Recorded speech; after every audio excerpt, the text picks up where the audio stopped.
President wa America Donald Trump ni athite maofitha magana mugwanja a mbirarũ a kuma America aria makoragwo bũrũri-inĩ wa Somalia kuoha ibare ciao na gũcoka America Januari ya mwaka ũkĩte.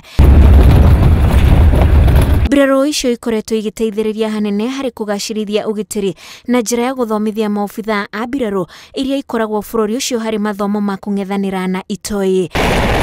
Kweherio kwa mbirarũ ici kuma Somalia kũhutĩtie Kenya na njĩra ya mwanya, kuona nĩ mwa mabũrũri marĩa magunĩkaga na ũteithio wao nĩ ũndũ wa matharĩkĩra ma Al-Shabaab. Ona kũrĩ ũguo, America ĩroiga ndĩeheretie ũteithio wayo wa kũgitĩra mabũrũri ma Afrika, gũkũ makiranĩra atĩ imwe cia mbirarũ icio nĩ igũtũmwo mabũrũri marĩa mahakaine na Somalia gũteithĩrĩria kũiga ũgitĩri. Trump nĩerĩgĩte gũtacũkia ikinya ta rĩrĩ rĩa kweheria mbirarũ cia America mabũrũri ma Iraq na Afghanistan arĩa onao mathĩtwo gũcoka America Januari ya mwaka ũkĩte. Ikinya rĩa Trump rĩũkĩte o rĩrĩ atigĩtie mĩeri ĩrĩ ehere wathani-inĩ thutha wa kũrũndwo gĩthurano-inĩ nĩ Joe Biden, ũrĩa wĩrĩgĩrĩirwo gũkĩhĩtithio tarĩki 21 mweri-inĩ wa mbere mwaka twerekeire. Ngĩribotera Inooro TV, njĩtagwo Wanjikũ wa Kimani.